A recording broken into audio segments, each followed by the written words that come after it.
Libre-échange, Sylvain Blondin. Libre-échange, Sylvain Blondin.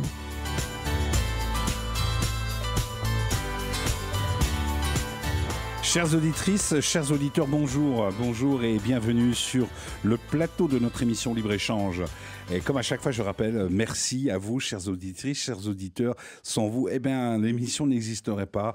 Et nous sommes de plus en plus sollicités. Nous recevons de plus en plus de thèmes, de sujets à aborder.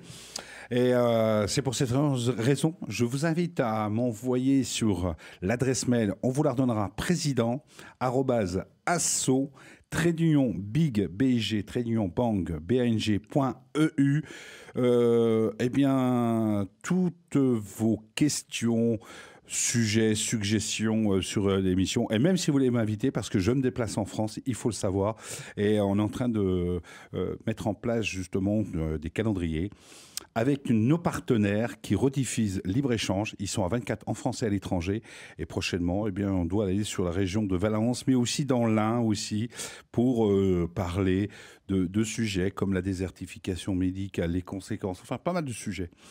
Alors aujourd'hui, on va aborder un sujet et qui est la maladie de Lyme. Alors beaucoup de personnes se disent la maladie de Lyme, qu'est-ce que la maladie de Lyme? On entend parler, beaucoup de gens en parlent, mais on ne sait pas exactement ce qu'est la maladie de Lyme et les conséquences, parce que vous allez voir au cours de l'émission, cette maladie a des conséquences quand même très importantes. Pour ce faire, nous allons avoir par insert téléphonique. Alors, malheureusement, il y a les congés. J'ai pas pu avoir toutes les personnes dont j'aurais aimé pu obtenir et je les en excuse. D'ailleurs, on devait avoir le professeur Montagnier qui devait faire une petite interview, mais là, il est parti en Chine. Donc, bon voyage à lui. Malheureusement, ça sera pour une prochaine fois. Donc voilà. Alors, nous allons avoir Madame Sophie Dubé, qui fait partie de l'association France Lyme, qui va pouvoir nous en parler, qui fait partie de l'association, mais qui aussi a contracté cette maladie.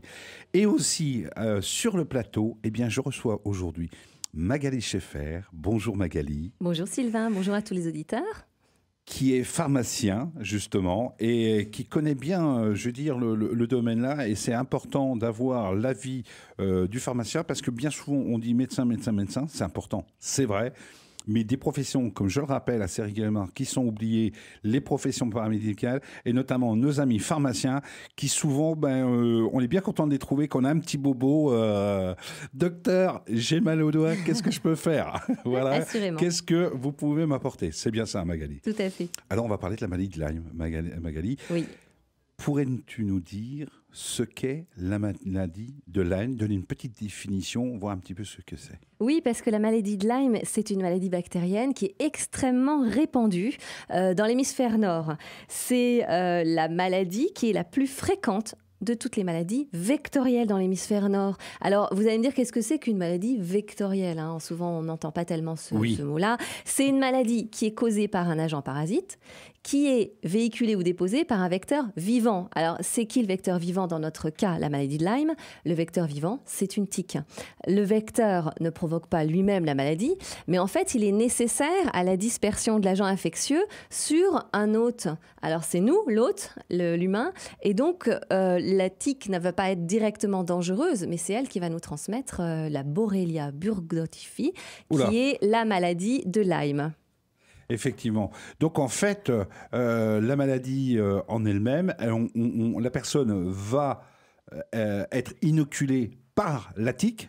C'est bien ça? Oui, tout à fait. Et nous allons être l'hôte de cette maladie. On va être l'espèce réservoir. L'agent pathogène va trouver une gentille tique pour être promené d'un humain à l'autre ou d'un animal à l'autre, puisque ce sont les cerfs, les chevreuils, les mulots, etc., qui sont infectés par des tiques et qui vont permettre cette transmission. Mais alors, qu'est-ce qui va motiver la tique, à venir nous piquer ou piquer un animal? Quelle va être sa motivation principale? La tique a besoin de se nourrir. Donc d'abord, elle est sur ces animaux dans la forêt, comme je vous le disais. Donc on va peut-être y revenir plus tard, mais en fait, sachez qu'en Lorraine et dans les Vosges, on a une infestation particulière de la Borrelia, donc la maladie de Lyme, sur les tiques. On mange bien dans la région, on a un centre qui est très riche. Oui, tout à fait, ça doit être ça. Donc sanglier, cerf, chevreuil, souris, mulot, campagnol. Donc ça, D'accord. retenez que si vous vous promenez dans la forêt, vous êtes susceptible d'être piqué par les tiques, qui vont ensuite vous transmettre donc cette bactérie.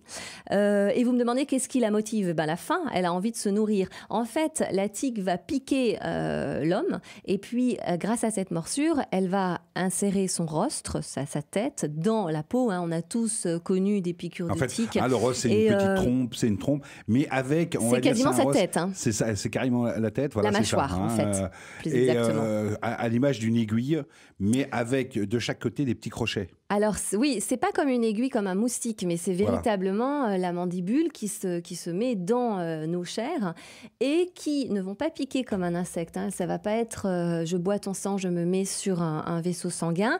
Ça va être une salive qui va dissoudre en fait nos tissus cellulaires à la façon d'une araignée finalement. C'est pour ça que la piqûre qui va anesthésier. Oui, anesthésier. Ouais, Elle va s'accrocher après, donc elle va justement ces petits crochets pour éviter, pour rester sur son hôte en fait. Voilà. Et c'est pour ça que le pharmacien qui est souvent sollicité après une promenade dans les bois par des clients va être à même de donner des conseils parce que tout le monde a envie d'arracher cette tique d'un coup d'ongle comme ça en la faisant sauter. C'est le pire des choses à faire. À ne pas faire parce que la tête elle reste dedans. Exactement. En fait, non seulement la tête va rester dedans, mais en plus le fait de fractionner l'animal fait qu'il va y avoir inoculation directement dans le patient, dans l'humain, de la Borrelia. Là, pour le coup, on fait pire que de laisser la tique en place. La solution, donc, il existe, on le verra, mais moi, je me rappelle quand j'ai fait mes études, avec de l'éther pour endormir la tique, et un certain temps, est-ce que c'est toujours d'actualité ? Oui, non, c'est plus d'actualité. Il y a mieux. Tout s'améliore. Et voilà, preuve que tout s'améliore. Voilà. Donc aujourd'hui, on a des instruments, j'ai vu, il existe. Oui, comme un petit pied de biche miniature qui s'appelle des tire-tiques. Oui. Et ce tire-tique-là va permettre... Alors, il y a deux côtés pour être précis, parce que les tiques n'ont pas tous la même taille. Oui. Et puis, plus on intervient rapidement et elle est petite, plus on intervient tardivement et elle sera grosse. Et donc, on met ce pied de biche à la base de la tête. On tourne dans le sens des aiguilles d'une montre. De toute façon, avec les doigts, on ne peut pas faire autrement. Et puis, ça va détacher la tique en douceur, en enlevant le rostre. Et surtout, faites-moi plaisir, écrasez la tique. Oui, malgré qu'on aime bien les animaux. Mais ne disséminez pas la Borrelia à quelqu'un d'autre. Et alors, si elle est jeune ou plus ou moins jeune, la tique, parce que j'imagine, selon la taille, est-ce qu'elle sera plus infectieuse ? Tout à fait. En fait, on estime qu'on a vraiment très très peu de risques si on arrive à ôter la tique dans les 24 heures. Donc c'est pas mal ça. On sait maintenant que si on revient d'une promenade dans les bois, parce que c'est majoritairement... ça va. Exactement. Sous la douche, ça se voit. Voilà. Tout à fait. Et donc la tique, selon la taille de la tique, si c'est une jeune tique, je veux dire, est-ce qu'elle est déjà infectée ou pas par la... Ah oui, jeune, pas jeune. Et puis, il y a plein de tiques. Donc c'est transmissible, en fait. C'est transmissible dans leur larve. De la tique entre eux. D'une tique à l'autre, je ne crois pas. D'une tique à la larve, oui, mais d'une tique à l'autre, non. Non. Donc c'est la larve qui va... Non, véritablement, il faut... l'agent pathogène a besoin de l'espèce réservoir, elle a besoin de passer dans l'humain ou dans le cerf ou dans le chevreuil avant que d'être transportée. Voilà, ça, ce sont des précisions importantes. Alors justement, en ligne, nous avons Madame Sophie Dubé, qui fait partie de l'association France Lyme, qui a justement contracté cette maladie. Madame Dubé, bonjour. Oui, bonjour. Alors, pouvez-vous déjà nous présenter l'association, et on reviendra tout au long de l'émission, l'association France Lyme.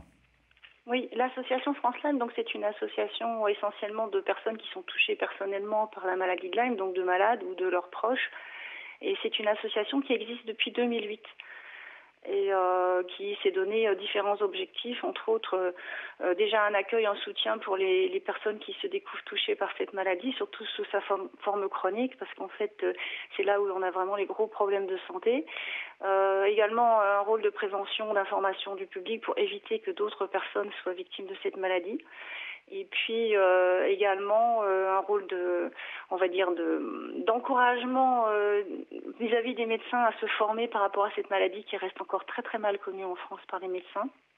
Et puis aussi un rôle d'interpellation des pouvoirs publics justement par rapport à une politique de prévention sur la maladie de Lyme qui est loin d'être suffisante à l'heure actuelle. Voilà, c'est un petit peu tous les objectifs de cette association. Alors, je pense que vous avez entendu ce que nous disait Makali sur la première partie de l'émission.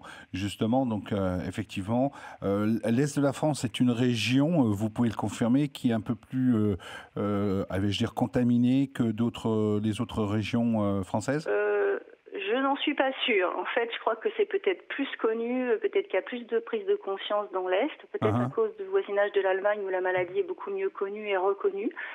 Alors, Nous, on a des adhérents à France Lyme qui sont un petit peu partout en France. On a des gens qui sont tombés malades partout sur le territoire français.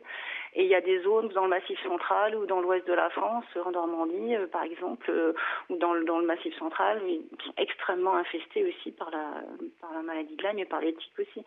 Et il faut quand même dire qu'il n'y a pas que la maladie de Lyme qui est véhiculée par les morsures de tiques.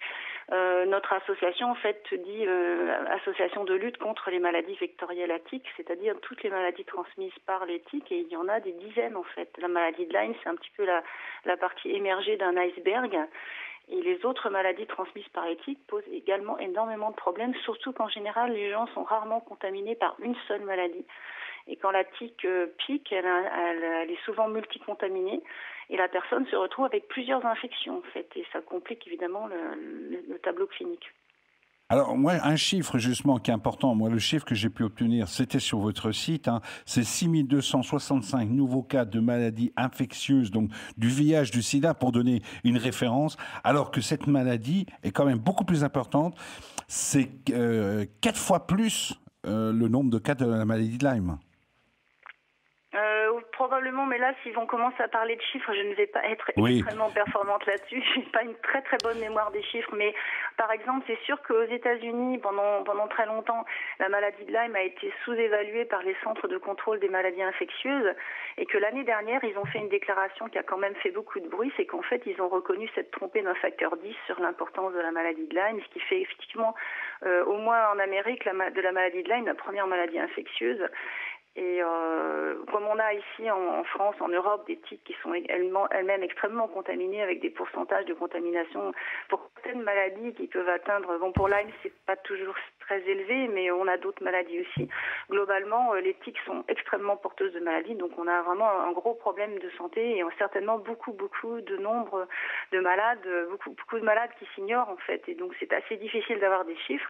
À France Lyme, on estime le nombre de malades chroniques de Lyme à peu près 650 000 au minimum en France. Oui, effectivement. Alors bon, nous, dans les recherches qu'on a pu obtenir, effectivement, il disait que la France est touchée. L'Amérique déjà, donc l'Amérique du Nord, Est et de l'Ouest, l'Europe centrale et de l'Ouest, dont la Suisse, la Belgique et en France, et particulièrement, il disait dedans, en Alsace, région qui ont totalisé, selon l'INVS, la moitié des cas français à elle seule. Donc voilà, c'était le paramètre que nous en avons. Mais enfin bon, toujours est-il que c'est une maladie importante. Elle est partout en France, elle existe partout en France. C'est ce qui est important. Est-ce que vous pouvez, Madame Dubé, nous dire un petit peu, dans votre cas, qu'est-ce qui s'est passé, nous faire un petit peu votre parcours? Oui, tout à fait. Moi, j'ai pas vu la tique qui m'a piqué. Et je n'ai pas été piquée en forêt puisque je ne suis pas allée, mais j'ai été piquée probablement dans mon jardin, en faisant mon jardin. J'habite à la campagne et dans une région de bocage avec des haies, des pâtures, des animaux. Des tiques, j'en ai vu, je me chauffe au bois, donc j'en ai vu dans le bois qui m'avait été livré. J'ai pas fait attention, je pensais pas, évidemment, elles m'ont pas sauté dessus comme ça, mais donc celle qui m'a piqué devait être une larve ou une nymphe, donc une tique à un stade où elles sont minuscules, moins d'un demi-millimètre. En tout cas, je n'ai rien vu. Par contre, au bout d'un moment, j'ai remarqué sur mon mollet un bouton qui ressemblait effectivement à une morsure d'araignée, un bouton rouge, un peu violacé, qui ne faisait pas mal, qui ne démangeait pas, mais qui était assez spectaculaire. Donc, je continuais à surveiller un petit peu l'évolution de ce bouton. Et puis, au bout d'un moment, il s'étendait, le centre pâlissait. Donc, ça m'a rappelé des mauvais souvenirs parce que comme j'ai beaucoup voyagé aux États-Unis, là-bas, il y a une prévention quand même qui est faite et beaucoup d'informations qui est faite à propos de la maladie de Lyme. Dès qu'on va dans les parcs nationaux, on a des panneaux informatifs qui attirent l'attention du public sur le danger d'une morsure de tique avec des détails. Donc je suis allée voir mon médecin. Il a confirmé qu'il s'agissait d'un érythème migrant et il m'a prescrit une seule semaine d'antibiotiques, ce qui était une grosse erreur, mais à l'époque je ne le savais pas parce que je n'avais pas évidemment creusé la question. Après, donc j'ai pris sa semaine d'antibiotiques. Vers la fin de la semaine, j'ai eu une douleur épouvantable dans le bras gauche et dans le dos qui m'a littéralement clouée au lit. Je ne pouvais pas bouger. Le médecin est venu à domicile, il n'a pas fait le lien avec Lyme, il m'a donné des anti-inflammatoires à forte dose et puis prescrit des séances de kiné pour quand j'irai mieux et des antidouleurs. Et en fait, tout l'été qui a suivi, j'étais pas bien, j'avais des douleurs partout dans toutes les articulations, j'avais une diarrhée chronique, j'avais des maux de tête, j'avais des sueurs la nuit, j'étais extrêmement fatiguée. Mais je ne savais pas que ça pouvait être un signe de maladie de Lyme, donc mon médecin non plus apparemment. Puis vers la fin de l'été, ça s'est calmé, mais quand j'ai repris les activités normales avec du sport et tout, je me suis aperçue que j'étais extrêmement fatiguée, j'avais les jambes en coton, j'étais sans arrêt essoufflée. Et ça a continué comme ça pendant à peu près 4 ans, où j'ai traîné une fatigue chronique avec beaucoup de douleurs articulaires, musculaires, une diarrhée permanente, enfin bref, j'étais vraiment pas bien. Mais pendant une petite question, si vous permettez, Madame Dubé, pendant ces 4 ans, vous avez fait des prises de sang, je ne sais pas, vous avez fait des examens, des radios, je ne sais pas, qu'est-ce que vous avez fait pendant ces 4 ans ? Eh ben, dans un premier temps, je suis retournée voir mon médecin un certain nombre de fois. On a trouvé, en fait, j'ai développé une thyroïdite auto-immune au bout d'un moment, mais je savais pas non plus à l'époque, mais c'est assez fréquent avec une maladie de Lyme de développer des maladies auto-immunes. Donc, on est parti sur la piste d'un problème de thyroïde pour expliquer la fatigue. Après, comme ça ne s'arrangeait toujours pas malgré les médicaments pour la thyroïde, j'ai fini par changer de médecin en fait et puis petit à petit j'ai vu un rhumatologue qui a fait une prise de sang pour dépister Lyme et le test était négatif. Donc vous n'êtes pas inquiété? Pas tout de Comme suite, dans beaucoup de cas, parce que il faut le dire que, on le verra, on en parlera avec Magali, mais bien souvent, on fait des tests pour voir un petit peu si c'est la maladie de Lyme. Il n'y a pas de révélateurs qui sont là, et on se dit, non, ce n'est pas la maladie. C'est ce que mon rhumatologue a dit, et sur le coup, c'est ce que j'ai pensé. Mais en fait, après, ce qui s'est passé, c'est que j'ai rencontré quelqu'un qui avait la maladie de Lyme et qui m'a dit que les tests n'étaient pas fiables. Donc j'ai creusé un peu la question, je suis allée sur internet, j'ai découvert le site de France Lyme et donc j'ai demandé des informations auprès de l'association. Ils m'ont envoyé donc des documents écrits par des médecins américains et allemands qui expliquaient beaucoup de choses par rapport à la maladie de Lyme. Et là, à partir de ce moment-là, j'étais convaincue que je l'avais. Le fait que mon test soit négatif, j'ai découvert qu'effectivement les LISA n'étaient pas très sensibles et qu'il y avait beaucoup de faux négatifs. D'autant plus que c'était totalement incohérent avec le fait que j'avais eu l'érythème migrant. Et là, aucun médecin qui me disait que le test était fiable ne trouvait d'explication, à part de dire qu'éventuellement c'était peut-être pas un érythème migrant. Voilà, de nier le fait que j'avais eu un érythème migrant, puisque logiquement, si j'avais eu l'érythème migrant, j'avais forcément été contaminée par la Borrelia et le test aurait dû être positif, même si j'avais été guérie, ce qui n'était pas le cas. Donc c'était pas du tout logique. Donc après, j'ai finalement trouvé un médecin qui connaît bien la maladie de Lyme et j'ai été soignée depuis 2 ans et ça va beaucoup mieux maintenant. Je ne vais pas dire que je suis guérie, mais ça va beaucoup mieux. Ça va beaucoup mieux, c'est déjà une bonne chose. Mais en fait, ça a été quand même très long. Alors, Magali, justement, dans le cas de Madame Dubé, est-ce que le temps ne va pas faire que conforter la maladie, l'amplifier ? Oui, tu as raison Sylvain. En fait, le problème, c'est que cette maladie est caractérisée par une grande diversité. Déjà, on n'arrive pas facilement à mettre cette maladie en évidence, à savoir qu'il y a des dosages effectivement biologiques, mais qui vont pas être vraiment très probants. Ça va être très compliqué de trouver quel facteur est véritablement impacté. Et puis cette maladie, elle a, je vous le disais, une grande diversité, mais elle peut être ce qu'on appelle nous multiviscérale, et multisystémique. À savoir que multiviscérale, voilà, plusieurs organes. Alors on peut passer de la tête, le genou qui est fortement touché. Madame Madame parlait effectivement de douleurs rhumatismales articulaires. Effectivement, on est en plein dedans. On est dans des douleurs qui sont non expliquées, qui sont présentes partout. On pourrait confondre avec une fibromyalgie. On peut confondre avec d'autres diagnostics différentiels, en fait. Et puis, c'est multisystémique parce que différents systèmes peuvent être touchés. Et puis, tout ça peut être en plus au stade 3, puisqu'il y a 3 stades. Tout ça peut être mélangé. Donc, c'est très compliqué. Au stade 1, on a surtout cette piqûre que Madame expliquait, effectivement. Alors, attention, quand vous êtes piqué, regardez bien, il y a exactement comme décrivait cette patiente, un point d'inoculation qui est douloureux, qui est rouge, mais pas systématique, comme elle le soulignait. On peut ne pas le voir, on peut passer à côté. Et puis, c'est l'érythème migrant. Alors, il se développe de 2 jours à 1 mois à peu près. Donc, on n'est pas dans des délais très faciles à dire. C'est tellement subjectif. Et puis, on peut ne plus y penser 1 mois après. Est-ce que vous avez été piqué par un tique? Est-ce que vous l'avez vu au moins? C'est même pas sûr. Bien souvent, on ne la voit pas ou difficilement. Absolument, on ne les voit pas. Et puis, on se rend compte tout d'un coup qu'on a un point centré autour d'un cercle. Ce cercle s'écarte. Ça fait vraiment un petit point au milieu d'un rond. Voilà. Et donc ça, c'est véritablement le signe de Borrelia. Là, on ne l'a pas dans tous les cas. On l'a dans seulement 20% des cas. Donc ça veut dire que 8 cas sur 10, ça va être inapparent. Donc c'est compliqué. Donc le stade 1, comme je vous le disais, la piqûre, la fièvre. Quand on voit, je veux dire, c'est une réaction du corps qui se produit, ce cercle. C'est bien ça. C'est une réaction immunologique, effectivement, qui se produit. Ouais. Et puis la grande variabilité de cette bactérie, c'est ça qui est pénible pour l'organisme. Eh bien, en fait, ça lui permet de s'introduire un petit peu partout. C'est pas une maladie qui se propage dans le système lymphatique ou sanguin. Donc, on n'arrive pas à faire une prise de sang pour pouvoir la montrer. C'est ça le problème. C'est qu'elle est vraiment disséminée. C'est un fantôme, en fait. Elle va aller dans le liquide intercellulaire. Donc, on ne peut pas faire une ponction de tout le corps pour pouvoir la mettre en évidence. Et elle va adorer cette bactérie, pouvoir se déplacer. Elle, d'ailleurs, comme les spirochètes, cette bactérie fait partie des spirochètes. Donc, c'est, si vous voulez imaginer ça dans votre tête, pensez à un tout petit spermatozoïde, la petite tête avec le petit flagelle derrière. Donc, c'est une façon imagée de la voir. Mais ça vous explique très bien que dans un liquide, elle ne va pas aimer se déplacer. C'est trop liquide, c'est trop difficile de se déplacer dans quelque chose de très liquide.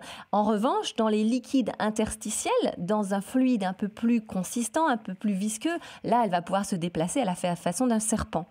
Et donc là, elle va pouvoir migrer dans tous les organes possibles. Le genou, la synovie, une articulation, des syndromes neurologiques. On parle d'enfants qui ont été catégoriés autistes alors que c'était une atteinte neurologique. Et on ne le trouvera qu'après. Oui, effectivement. D'où l'importance, en amont, dès qu'on se fait piquer par une tique, d'aller voir son pharmacien, d'aller voir le médecin pour intervenir.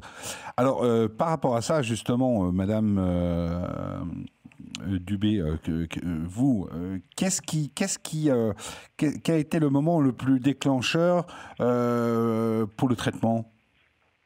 À quel moment? Je comprends pas très bien le sens. Le moment, c'est-à-dire le traitement. Donc vous avez eu un traitement. Là, comment vous avez pu découvrir concrètement la maladie? Vous avez rencontré un médecin? Cette maladie? Oui. C'est grâce aux informations de l'association France Lyme en fait que j'ai su que c'était ça que j'avais, parce que les symptômes, ils m'ont envoyé des documents qui reprenaient les listes de symptômes que les médecins américains de l'ILAD utilisent pour dépister la borréliose, et j'avais un nombre impressionnant de ces symptômes. Oui. Et donc du coup, par recoupement, surtout que j'avais eu l'érythème migrant, par ailleurs j'avais découvert grâce à ces documents qu'il fallait au minimum 3 à 4 semaines d'antibiotiques dans un cas d'érythème migrant. Je n'avais reçu qu'une seule semaine. Et puis je savais aussi que mes problèmes de santé avaient commencé à la suite de cet été-là, puisque avant j'avais une santé parfaite, j'avais aucun problème de santé, et puis d'un seul coup tout lâchait en même temps. J'allais chez le médecin, j'étais obligée de choisir les symptômes dont j'allais lui parler ce jour-là, parce que je me disais, si je lui dis tout ce qui ne va pas, il va me catégoriser hypocondriaque, il va me donner des calmants. Et d'ailleurs, de toute façon, je suis déjà sortie 2 fois de chez le médecin avec des prescriptions de tranquillisants. Donc, on a vraiment la sensation que tout l'organisme lâche.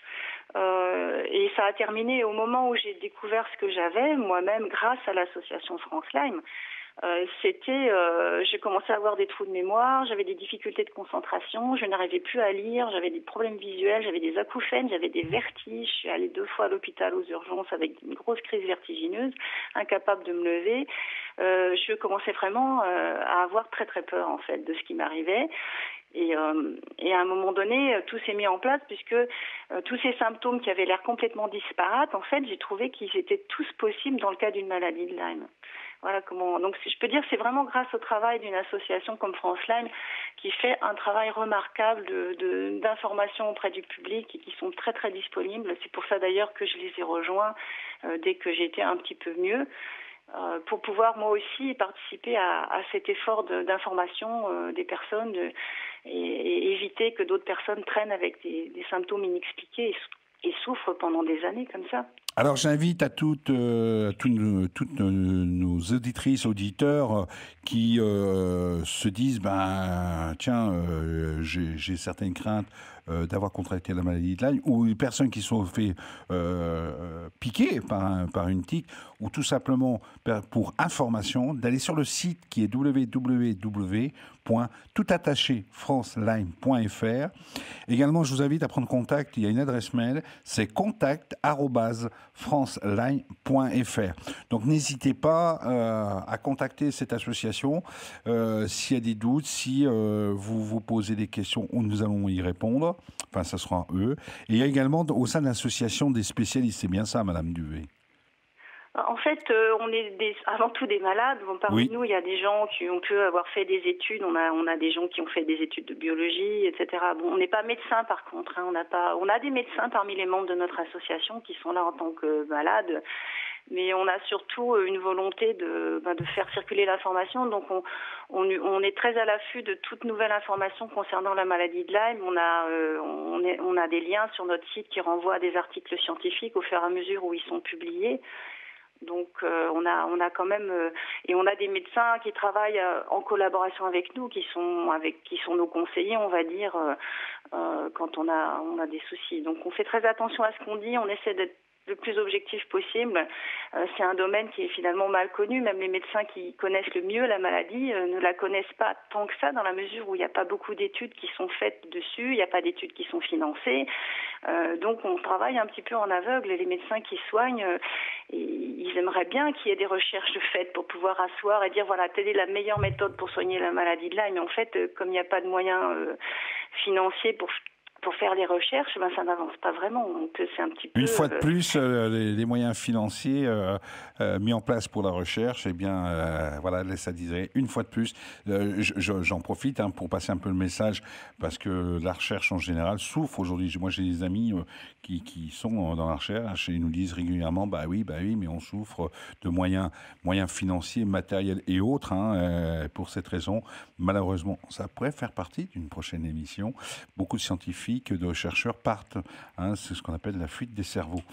Alors, il va y avoir ce qu'on appelle la Worldwide Lyme Protest, qui est en fait la journée mondiale de sensibilisation à la maladie de Lyme, qui va avoir lieu le samedi 17 mai 2014. C'est bien ça?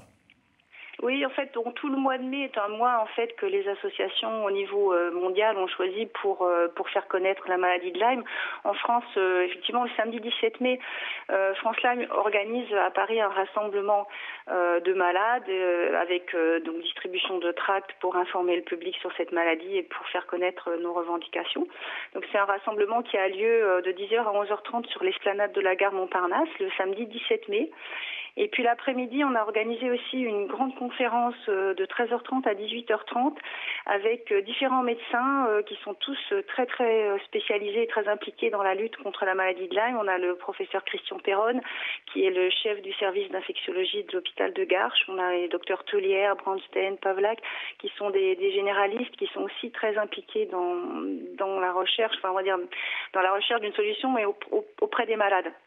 J'en oublie peut-être un ou deux, je suis désolée, j'ai pas le programme complet sous les yeux, je leur demande de m'excuser. Et puis, donc, ces conférences ont lieu à Montrouge, à l'École normale supérieure et faculté de chirurgie dentaire de l'Université Paris-Descartes. Et si vous voulez plus de détails, il suffit de se connecter sur le site de FranceLine, puisque de toute façon, il faut s'inscrire par Internet pour pouvoir assister à ces conférences. Voilà. Alors une chose que je trouve qui est aussi très intéressante en préparant l'émission, en allant sur votre site, c'est que vous organisez également un covoiturage. Ça, c'est quelque chose qui n'est pas commun. C'est un geste aussi qui est d'éco-citoyenneté, il faut le rappeler. C'est bien ça? Disons que oui, c'est aussi une question, enfin c'est certainement bien pour la planète, on va dire, et c'est aussi bien pour les personnes de pas se déplacer toutes seules, de se regrouper. Enfin, de toute façon, ça paraît un petit peu, un réflexe tout à fait normal d'essayer d'organiser, puisqu'on va avoir des gens qui vont venir de loin. Et puis, malheureusement, il faut le signaler aussi, on a beaucoup de gens qui ne pourront pas venir tout simplement parce qu'ils sont trop malades, qu'ils sont trop fatigués, parce que c'est un déplacement comme ça, aller à Paris pour une journée quand on habite à plusieurs centaines de kilomètres, pour certains, c'est tout simplement inenvisageable. Et je dois dire que moi-même, il y a 2 ans, j'aurais jamais pu faire une chose pareille. Et donc, il y aura beaucoup moins de gens au rassemblement qu'il ne pourrait y en avoir si tous les malades pouvaient se déplacer. Bien sûr, on est quand même une association qui regroupe des gens qui ne vont pas très bien à certains moments, il faut le dire. Voilà, donc on espère quand même qu'il y aura du monde. Mais en nous invitant tout le monde, un maximum de personnes à y participer. Donc, je rappelle, et on le rappellera au cours de l'émission, ce sera le samedi 17 mai, donc sur Paris. Alors, ce que je vous propose, c'est que nous fassions une courte pause musicale et on vous retrouve après Madame Dubé, après ceci.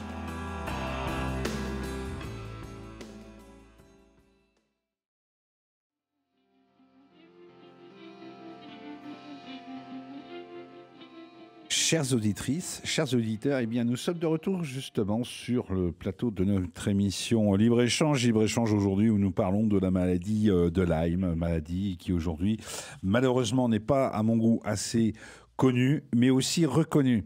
Alors justement, Magali, là, dans le cadre de la préparation de l'émission, moi j'ai pu me rendre compte d'une chose, c'est qu'aujourd'hui, un médecin généraliste français n'a pas le droit, ça j'ai pu voir et j'étais très étonné, de donner un traitement antibiotique long pour le cas de la maladie de Lyme en phase de terrain, alors, en phase tertiaire, parce qu'il y a les 3 étapes, primaire, secondaire, tertiaire. Alors d'un côté, on ne soigne pas, mais comment peut-on soigner la maladie parce qu'on n'arrive pas à la détecter, ce qui n'est pas évident.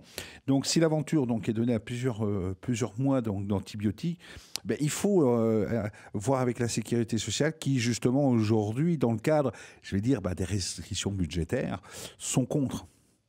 Donc que peut-on faire, clairement? Je crois qu'il faut vraiment en parler à son médecin. Effectivement, la sécurité sociale a une position bien nette par rapport au traitement de cette maladie ou au non-traitement de cette maladie. Après, il y a un service médical. Je pense qu'on peut faire du cas par cas et puis amener les éléments dont on dispose. Le problème de cette maladie, c'est qu'elle évolue sur plusieurs années ou décennies. Et puis, les 3 stades par lesquels elle passe vont être entrecoupés de périodes de latence où le patient n'aura rien. Donc, c'est très compliqué de se dire qu'on va partir pour un traitement très, très long alors que le patient n'a plus de symptômes. Ce qui se passe aujourd'hui dans la réalité du terrain, c'est que le patient va énumérer ses symptômes et puis chacun va être pris en charge par le médecin. Le souci aujourd'hui, et Madame Dubé l'expliquait très clairement dans son intervention au préalable, c'est que on traite la conséquence ou les conséquences, mais jamais la cause. C'est vrai que quand on a cet érythème migrant après cette piqûre de tique directement, le médecin est à même de prescrire des antibiotiques, amoxicilline ou autre, pendant à peu près 3 semaines. Voilà. Passé ce délai-là, il n'y a plus de traitement qui est pris en charge. Mais pourquoi ? Parce qu'il n'y a pas un tableau clinique qu'on va pouvoir suivre. C'est ça la grosse problématique. C'est ce que vous avez subi, vais-je dire, Madame Dubé. En fait, mon problème premier, c'est que ça n'a pas été diagnostiqué pendant 4 ans. C'est-à-dire que mon médecin a cru qu'avec une semaine d'antibiotiques, le problème était résolu et qu'il n'a jamais compris que les symptômes que j'avais étaient en fait une maladie de Lyme. Donc ça, c'est un problème de diagnostic. C'est aussi important que le traitement, parce qu'évidemment, on ne peut pas soigner une maladie si on ne l'a pas déjà diagnostiquée. Eh oui. Donc ça fait partie aussi des revendications de l'association que les médecins soient formés beaucoup mieux en fait à la maladie de Lyme, parce qu'actuellement, dans les études de médecine, la maladie de Lyme fait l'objet d'un cours de 1 ou 2 heures maximum dans toutes les études, avec quelques données sur l'érythème migrant, sur le fait qu'il faut 3 semaines d'antibiotiques. Et puis la borréliose chronique en France n'est pas vraiment reconnue en fait. On parle de phase secondaire, phase tertiaire, mais en fait rien n'est vraiment prévu comme traitement. Disons que le protocole la conférence de consensus de 2006 qui prévoit un protocole de traitement qui peut aller jusqu'à 4 semaines d'antibiotiques, mais il n'y a rien de prévu de plus que ça. Et en fait, c'est là où se situe la grosse polémique en fait entre différentes écoles de pensée au niveau des médecins. C'est que vous avez des médecins qui suivent des malades de Lyme depuis très longtemps et qui disent on ne peut pas les soigner si on ne leur donne pas plus longtemps d'antibiotiques, et qui obtiennent, eux, d'excellents résultats, mais avec plusieurs mois d'antibiotiques et avec des alternances d'antibiotiques, de différentes familles d'antibiotiques, de façon à attaquer les différentes formes que prend la bactérie Borrelia dans l'organisme, parce que cette bactérie est très polymorphe, elle peut s'enkyster, elle peut pénétrer à l'intérieur des cellules comme les lymphocytes, elle peut participer à l'élaboration de biofilms avec d'autres bactéries. Et toutes ces formes de la bactérie n'ont pas les mêmes sensibilités aux médicaments. Donc en fait, il s'agit d'un traitement qui est long, qui est compliqué, avec différents antibiotiques. Et en France, cette notion-là est totalement ignorée en fait. Vous avez très peu de médecins qui connaissent et qui appliquent ce genre de traitement. Et effectivement, quand ils le font, ils peuvent avoir des problèmes avec les caisses de sécurité sociale qui vont venir les prendre à partie en leur disant « mais qu'est-ce que vous faites là ? Pour une maladie de Lyme, c'est pas du tout ça qui est prévu. 3 semaines d'antibiotiques et puis c'est bon. » Et donc, il y a vraiment, là, c'est vrai que ça se joue au niveau politique. Il faut qu'il y ait à un moment donné des décisions qui soient prises. Et c'est pour ça que nous, on demande que les traitements longs d'antibiotiques soient tout simplement autorisés en France pour les cas de maladie de Lyme. Il faut savoir qu'il y a quand même des maladies, et là, votre invitée pharmacienne va pouvoir le confirmer, il y a des maladies infectieuses pour lesquelles les longs traitements antibiotiques sont autorisés. Alors pourquoi pas la maladie de Lyme ? Alors justement... Absolument, vous avez raison, Madame Dubé. Le problème, c'est que la maladie de Lyme est extrêmement récente. En fait, pour des raisons encore mal comprises, elle est en plein développement, mais seulement en plein développement. Je vous rappelle que ça s'appelle la maladie de Lyme parce que ça a été découvert dans le Connecticut, dans la ville de Lyme, et on ne parle pas d'il y a très très longtemps, parce que c'était en 1970. L'explication, la causalité, cette fameuse Borrelia, cette bactérie Burgdorferi qui a été découverte par le docteur Burgdorf, c'est 1985. On est aux portes c'est il y a 20 ans. Ah oui. Donc il y a 30 ans, pardon. Donc c'est vraiment quelque chose qui s'est développé très récemment et on n'a pas encore les armes apparemment pour traiter ça. Et le problème, c'est l'immobilisme, je vais dire, et puis de nos administrations, hein, il faut le dire aussi, parce que prenons par exemple le cas de la sécurité sociale qui reste un petit peu borné, parce que d'un autre côté, on a vu des cas de personnes qui ont été traitées qui initialement n'avaient pas des révélateurs, je veux dire, de la maladie de Lyme, et après traitement, on dit, eh bien effectivement, la maladie de Lyme est bien là, est bien présente, hein, c'est bien cela, d'où la complexité des choses. Donc, oui, là-dessus, je peux avoir un petit mot sur d'explication. Mais je vous en prie. Parce que la Borrelia est une bactérie qui abaisse le système immunitaire. Et donc, le système immunitaire d'une personne qui est en borréliose chronique depuis plusieurs années est complètement ravagé. D'autant plus que certaines des co-infections, comme par exemple la babésiose, dont on ne parle pas beaucoup pour l'instant, mais à mon avis, ça va être amené à se développer parce qu'elle est encore plus répandue que la maladie de Lyme dans les tiques et elle peut provoquer des symptômes très très handicapants aussi.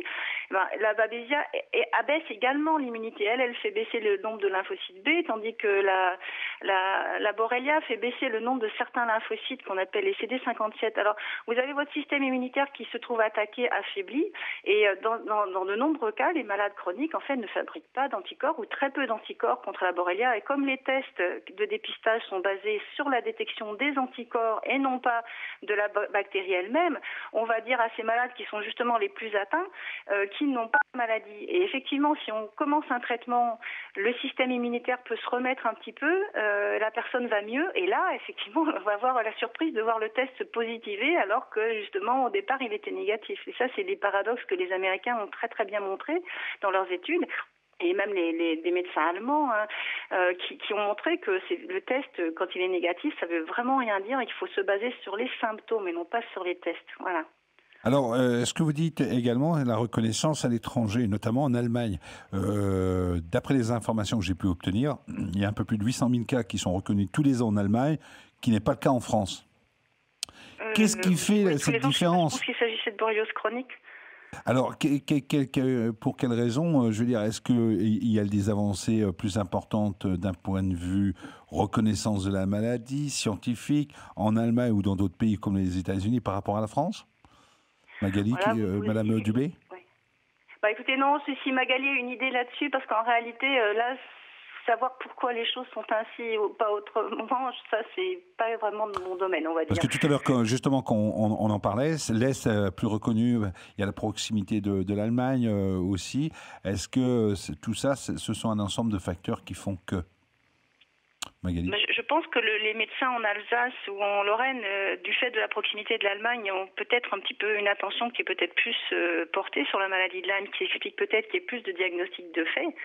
Je pense que si tous les médecins en France savaient vraiment diagnostiquer la maladie de Lyme, on s'apercevrait qu'elle est présente en grande quantité dans beaucoup de régions. Juste un exemple, moi je suis bénévole locale en Normandie et depuis que je m'occupe de l'association, j'ai énormément de gens qui m'appellent. Il y a beaucoup de cas autour de moi, j'en vois. Et officiellement, vous parliez tout à l'heure des chiffres de l'Institut national de veille sanitaire. Officiellement, ils ont fait une étude sur 2 ans dans ma région et il y a eu 2 cas qui ont été signalés à l'Institut de veille sanitaire, alors que moi, j'ai des gens qui m'appellent chaque semaine. Oui, donc, alors n'hésitez pas à vous manifester, voir le médecin, mais aussi manifester, faire recenser, notamment au travers d'associations comme l'association France Lyme. Alors justement, Magali, tout à l'heure, on en parlait, c'est qu'aujourd'hui, il y a une évolution qui est quand même importante. Il y a des tests qui sont mis en laboratoire, qui sont faits en laboratoire, qui mettent en évidence une modification du comportement de la tique. Absolument. En fait, non seulement cette Borrelia est très difficile à rechercher dans son hôte, dans l'homme, quand on essaye de le trouver en termes de valeur biologique, mais alors en plus, il se trouve que ce parasite modifie le comportement de la tique. De la même façon qu'un renard qui est contaminé par la rage est plus agressif, eh bien en laboratoire, on s'est rendu compte que les tiques qui étaient infectées par des Borrelia montraient à la fois un comportement de recherche des proies plus actif, donc ça devient véritablement des prédateurs de l'homme, et puis qu'elles se déplaçaient 2 fois plus loin pour les rechercher par temps sec et chaud. Donc les tiques infectées sont véritablement plus dangereuses qu'une tique non infectée. C'est rare qu'un parasite, enfin une bactérie, contraigne finalement son hôte à adopter un comportement différent et à devenir plus agressif, donc plus contaminant du coup. Alors là, justement, nous sommes en période, je vais dire, où l'herbe est en train de pousser, la végétation est en train de reprendre assez intensément. Quelles sont, je vais dire, les précautions à prendre, Magali? Alors, ce sont des précautions des mesures préventives. Voilà. En fait, tout simplement, il faut porter en forêt des habits qui sont couvrants. Mettre un pantalon, ne pas se promener en short. Il faut enfiler ses chaussettes au-dessus du pantalon ou alors mettre un scotch, mais ça paraît plus difficile. Mais c'est vrai que, par exemple, les agents des forêts adoptent de tels comportements, scotch sur les bottes, entre les bottes et le pantalon, etc. Et puis au niveau des manches, de façon à ce qu'aucune tique ne puisse s'immiscer entre la peau et les vêtements. Il suffit simplement de s'inspecter après la promenade, donc au moment de prendre votre douche ou quand vous déshabillez, inspectez-vous, puisque comme je vous l'ai dit dans une première partie, il y a peu de chances que vous attrapiez cette maladie si vous arrivez à enlever la tique dans les 24 heures. Donc simplement, inspectez durant et après les promenades. Si vous vous rendez compte d'une toute petite piqûre, tout de suite se prémunir en allant chez le médecin ou le pharmacien. Et puis, il existe en pharmacie des produits véritablement actifs qui sont à base de 20% ou 30% de DEET. Je ne citerai pas de nom, mais vraiment, il y a beaucoup de produits. Et ils portent mention qu'ils sont anti-tiques. Donc, ce sont des répulsifs, en fait, c'est ça ? Ce sont des répulsifs, absolument. Donc, on se le pulvérise soit sur la peau, soit sur les vêtements. C'est très efficace, ça dure de nombreuses heures, donc il n'y a pas de risque d'intoxication ou de choses comme ça. Et puis, je pense qu'il faut essayer d'éviter une zone tampon qui serait dépourvue de litière, de feuilles mortes, de tous ces végétaux qui sont des sources de contamination. Comme disait Madame Dubé, elle s'est rendue compte a posteriori de la présence de tiques sur le bois qu'on lui a va apporter. Donc c'est vrai qu'après, ne pas forcément se frotter ou se rouler dans l'herbe coupée avec potentiellement le risque d'avoir des tiques. Hein. On s'est rendu compte, par exemple, en Israël ou dans les pays en guerre, que majorité des soldats étaient contaminés. Pourquoi ? Tout simplement parce qu'ils rampaient au sol. Donc c'est vraiment le comportement de l'individu qui va dicter son risque d'être inoculé ou pas par une tique. Les belles journées arrivent, les enfants qui vont à l'extérieur, attention, mais quand même, ce n'est pas évident. Autour des piscines où il y a des surfaces herbées, de la végétation. Les zones de jeu, les zones de pique-nique. Est-ce que, pour nos auditrices et nos auditeurs, justement, beaucoup de personnes ont un jardin, un espace vert. Est-ce qu'il y a un traitement éventuellement pour éviter d'avoir des tiques sur la végétation, vais-je dire ? Je ne sais pas si véritablement il existe des produits antitiques qu'on puisse répandre ou épandre sur son jardin. Après, c'est véritablement l'homme qu'il faut protéger. Oui, c'est la personne. Parce que je pense que dès qu'il pleut ou dès qu'il y a du vent ou si la litière de feuilles s'envole, on serait plus protégé. Or, la tique, elle est fixe, hein, elle tient bien. Donc, question qui nous vient aussi, donc il y a le pot de bois et la tique. Est-ce qu'il y a une similitude ou c'est différent ? Oui, alors effectivement, la tique, ces animaux, ces espèces vectrices sont nombreuses. Hein. Oui. On parle de la tique parce qu'on parle de la maladie de Lyme. La plus connue, c'est le paludisme quand même. Hein. Pourtant, ce n'est pas la première. Mais le paludisme est transporté par les moustiques. Après, effectivement, il y a d'autres tiques qui ne sont pas de la même espèce et qui vont transporter la pyroplasmose. Donc, il n'y a pas que la maladie de Lyme. La puce des rongeurs peut vous donner la peste bubonique, ça existe toujours. Après, le chikungunya, mais c'est moins présent ici. Et puis, dans le sud de la les France, moucherons. avec le moustique tigre aussi, qui est en train de... La mondialisation permet effectivement la dissémination et la pandémie. Exactement. On l'a vu dans le cas d'une autre maladie émergente qui nous a tous fait très, très, très, très, très peur. C'était H5N1 véhiculé par les oiseaux. Et n'oublions pas, alors toujours en France et toujours en Lorraine, les moucherons qui véhiculent la leishmaniose. Moi, j'ai perdu mon berger des Pyrénées, 40 kilos d'animal, de chien et d'amour, mort par la leishmaniose. Et là, on n'y peut rien. Absolument. Mais pas transmissible à l'homme, c'est une maladie ? Oui. Pas transmissible à l'homme, peut-être certains cas, mais je vous dis, ce sont des pathologies qu'on découvre depuis très très peu de temps. Comme tu le disais Sylvain, il y a peu de recherches, il y a peu de moyens et on ne connaît pas encore tout. Hein. La mutabilité de ces bactéries et puis la difficulté de repérage dans nos liquides biologiques font qu'on n'arrive pas à bien mettre en évidence et à bien traiter du coup. Est-ce qu'il y a des zones particulières, justement, tout à l'heure on parlait bien s'inspecter, on vient de faire une balade, on prend une douche, bien s'inspecter le corps. Est-ce qu'il y a des zones particulières où la tique va, nous piquer ? La tique est attirée par la chaleur. Donc, c'est tous nos petits coins qui sont bien au chaud. Je pense au creux poplité. C'est le petit creux que vous avez derrière le genou. Ça, c'est un petit endroit super pratique pour les tiques. Elles y sont bien au chaud. Et là, pour le coup, si vous savonnez trop rapidement, vous n'allez pas vous en apercevoir. Oui, puis derrière, c'est pas évident. Voilà, la nuque, derrière l'oreille, coude, cheville, parce que ça, c'est facile d'accès, en fait. Et il y a beaucoup, beaucoup de piqûres à ce niveau-là. Le coude, les bras, enfin, tout ce qui dépasse. Alors, ça peut orteils, au niveau des orteils, ça peut être au coin d'un mamelon aussi. Tout ce qui est petit repli de la peau, sous l'aine, sous le bras.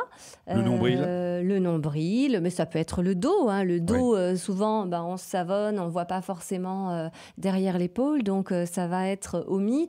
Et puis, n'oublions pas surtout que la tique injecte un produit anesthésiant. On ne sent rien. On ne sent rien. Donc, elle se protège aussi de toute agression de notre part.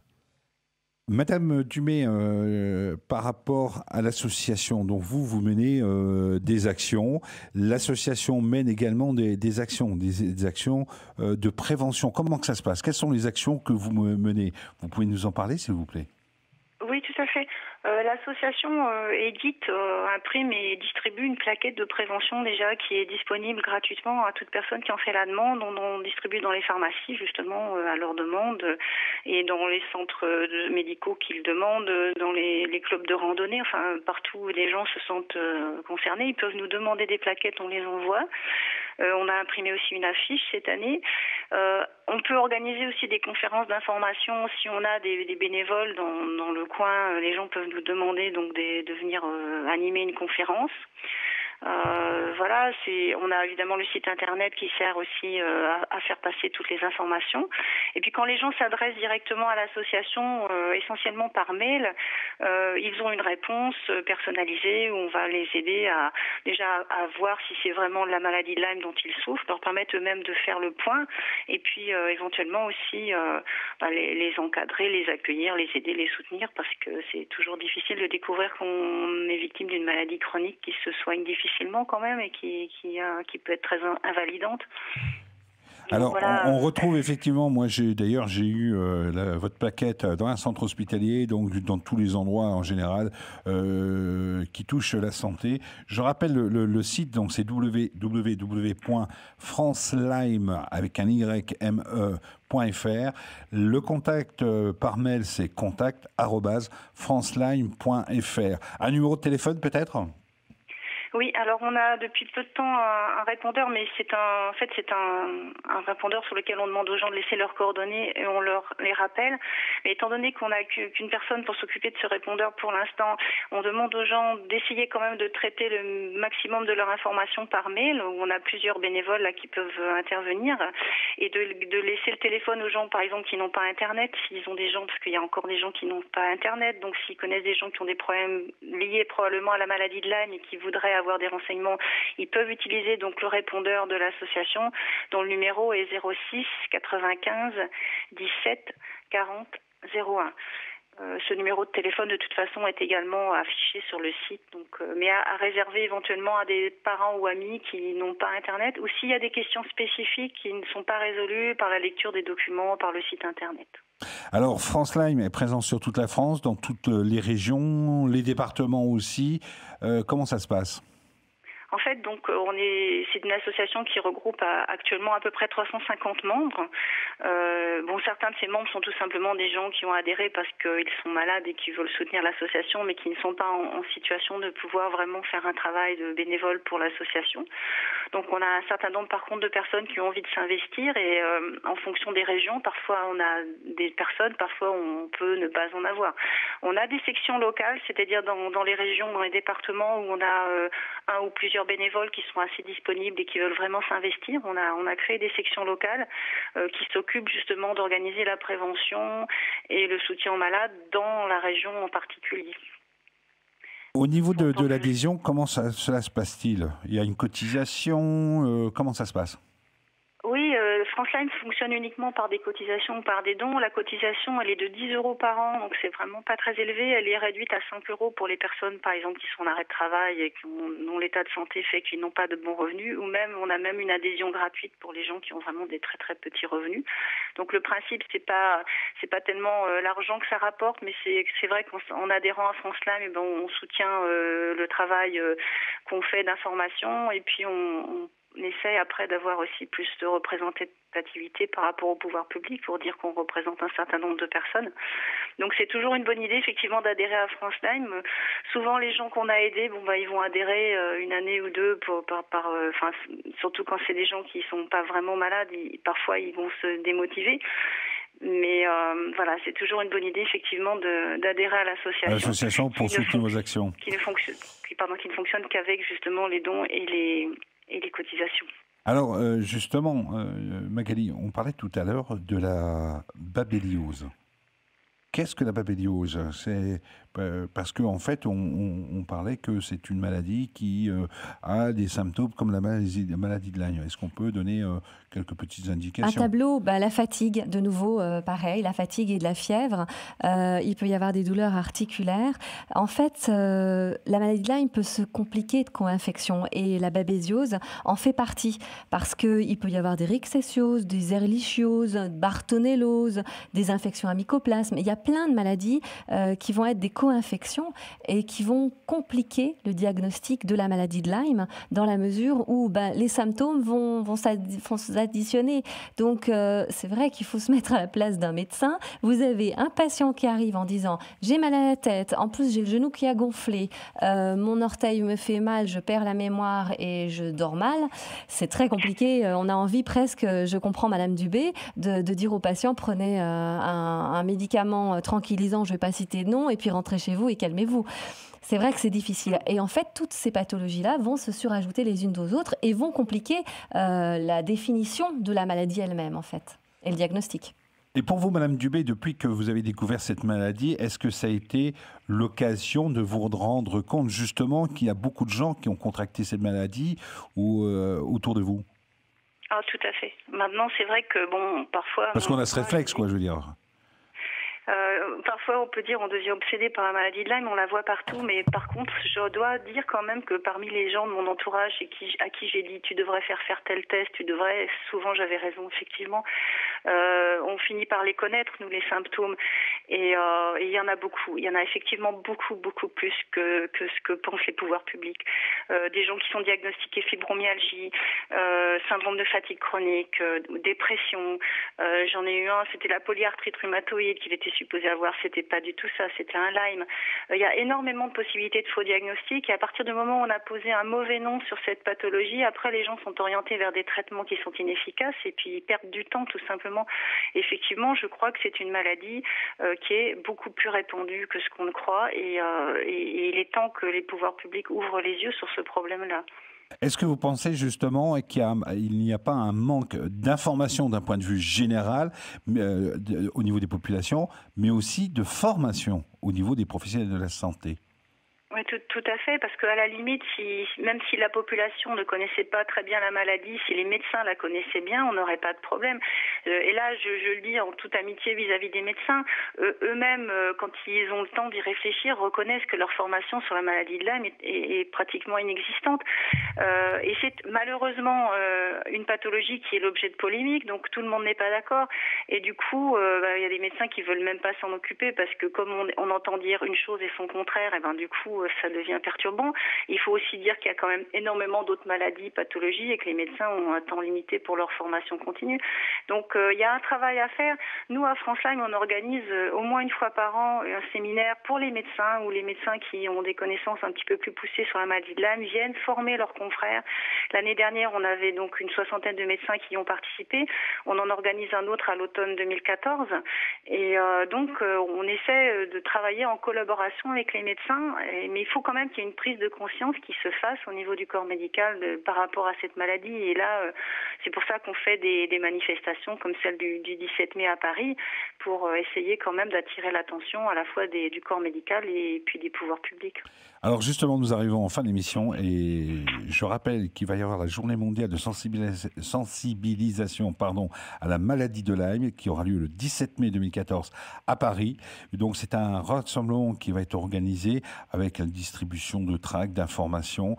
Sur place est prévu un déjeuner. Ça se passe à l'esplanade de la gare Montparnasse, métro Montparnasse bien avenue. Donc c'est tout près de la gare SNCF, la gare Montparnasse. Et il va y avoir des conférences débats, des animations à l'attention justement des malades, où il va y avoir des intervenants, notamment le professeur Christian Perron, à qui malheureusement je devrais avoir une petite interview, mais malheureusement il y a un déplacement, il est tout excusé et c'est partie remise. Il y aura également le docteur Muriel Vassier-Tossa, le docteur Marc Michael Bronstein, le docteur Louis Tellière également, et le docteur Yvan Boucher. Donc je rappelle un petit peu, venez vous informer, n'hésitez pas, s'il y a un doute, voyez votre médecin généraliste, pensez à votre pharmacien aussi d'en parler. Vous êtes fait piquer par une tique, allez voir votre pharmacien, parlez-en. Le mot de la fin, Magali, ce serait lequel ? Ce serait porter des habits couvrants quand vous vous promenez en forêt. Et puis, bien sûr, comme nous sommes dans des régions à risque, n'oubliez pas d'utiliser des répulsifs à tiques, puisque nous sommes dans une zone à risque. Donc, autour des piscines, comme tu disais, Sylvain, dans les jardins, et puis ça vous protégera également d'autres piqûres et d'autres maladies. Et en premier, nos petits bonbons, parce qu'eux n'hésitent pas à se rouler par terre, Exactement. Surtout qu'il fait beau. Voilà.